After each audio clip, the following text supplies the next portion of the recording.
Say what? Say what? Say what? One more time. But we kick things off with our signature segment, Say What, as we go around the horn with some of the most wacky, astonishing, damnable, and ultimately revealing things uttered by politicians and the chattering class. So the U.S. women's soccer team wins the World Cup and uses the opportunity to step on the flag, launch a political agenda that might turn Captain Megan Rapinoe into the next America-hating Colin Kaepernick, and denounce President Trump. Rapinoe dropped the F-bomb about visiting the White House and then went on CNN and said she is, what else? A victim of Trump's America. I'm not going to the White House. No, I'm not going to the White House. I don't think anyone on the team has any interest in lending the platform that we've worked so hard to build and the things that we fight for and the way that we live our life. I don't think that we want that to be co-opted or corrupted by this administration. What is your message to the president? I would say that your message is excluding people. You're excluding me. You're excluding people that look like me. You're excluding people of color. So there is living proof that we can never get away from politics as long as the left ties everything they don't like to the evil Donald Trump, even as they should be radiating joy like they likely never will again. The word of the day on Capitol Hill this week is catfight.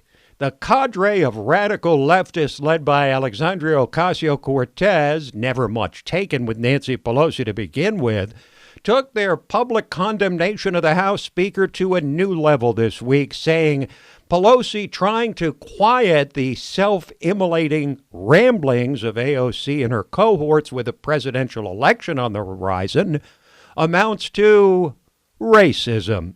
Pelosi, in an interview, said contemptuously that AOC and her group is stuck in a Twitter world and have few supporters, and AOC fired back that her group is being singled out because they are women of color, an explosive charge within the party of diversity and inclusion. And AOC later tweeted that moderate Democrats were the equivalent of segregationist senators in the 1940s.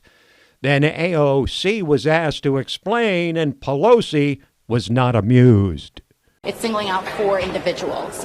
And knowing the media environment that we're operating in, knowing the amount of death threats that we get, knowing the amount of concentration of attention, I think it's just worth asking why. At the request of my members, an offensive tweet that came out of one of the members' offices that referenced our Blue Dogs and our New Dems essentially as segregationist. Our members took offense at that. I addressed that. How they're interpreting and carrying it to another place is up to them. But I'm not going to be discussing it any further. So this Democratic Party, already in the grips of a presidential campaign dominated by leftist ideas that will never fly in a presidential election, are now at war with each other. And let me tell you, neither side is likely to back down.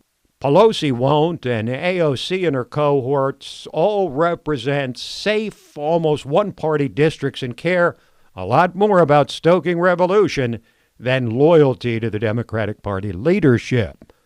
But Pelosi didn't stop at taking on AOC and company. She also put the worst possible face on President Trump's attempt to do something that's been done for most all of American history: put a citizenship question in next year's census. This is about keeping, make America, this hat, make America white again. They want to make sure that certain people are counted. Right. And those people are called citizens.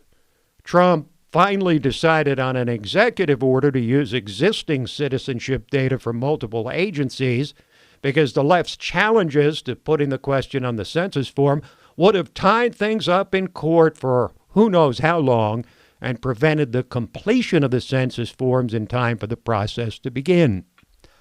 Meanwhile, Joe Biden remains atop the presidential primary race for the Democrats despite repeated gaffes and a feckless performance in the first round of debates. And this week, he said something else likely to cause trouble for him down the line, this time in stating his foreign policy goals. Extend our presence around the globe, magnify our impact, while sharing the burden of leadership with our partners that respect no borders and cannot be contained by any walls. So the former vice president says he respects no borders. So he's now on record for open borders after he said he wants a greater American presence around the globe, meaning more troops. Is he even paying attention to the political landscape? And you know, the presidency is not the only thing at stake in 2020. There's also those more than 500 seats that are up in the House and Senate and control of the upper and lower chambers, which is now divided. And the early focus on the Senate side is Mitch McConnell. His race is a preview of the down and dirty yet to come between conservatives and progressives as the Senate Majority Leader seeks the 7th term and is being challenged by a new darling on the left, Amy McGrath, who released an ad taking dead aim at McConnell as largely responsible for the mess in Washington. Everything that's wrong in Washington had to start someplace. Well, it started with this man who was elected a lifetime ago and who has, bit by bit, year by year, turned Washington into something we all despise, where dysfunction and chaos are political weapons, a place where ideals go to die. So Amy McGrath says, predictably, that old Mitch is the ultimate swamp creature, while McConnell's counter ad uses McGrath's own utterances to predictably tag her as just another liberal. I am further left. I am also resting that anybody has been. And I think the wall is stupid. I mean, I really do. It's a waste of money. This is what we need in this country. They're here. They're not going anywhere. Let's bring them in. Yes, I would support a move towards universal health care. Also, you want the Congress to be a voice for progressive values. Then, of course, the results of the election. And that morning I woke up, the only feeling I can describe that's any close to it was the feeling I had after 9/11. These, my friends, are the type of ads which will start bombarding our psyches in the months ahead. We close with the lament of one Michelle Obama. The former First Lady did an interview with the fawning, starstruck Gayle King of CBS this week, and despite the praise lavished on her from the time she and her husband entered the White House, she portrayed herself as, of course, a victim. Now I'm Michelle Obama and beloved, but for a minute there, I was an angry black woman who was emasculating her husband, who was somebody to be feared, because that was part of the political game, was that as I got more popular and started being more of an asset to my husband, it was interesting that that's when people of all sides, and I stopped to say people from all sides, Democrats and Republicans, tried to take me out by the knees. I knew that I wouldn't get the benefit of the doubt. I wouldn't get the benefit of being treated as the gracious, honored First Lady. Another grievance from the left, from a woman who was adored by the media, heralded all over popular culture, all over magazine covers, while one of the most impressive first ladies in history by almost any measure, Melania Trump, is all but ignored. Nevertheless, Michelle Obama sees herself as a victim.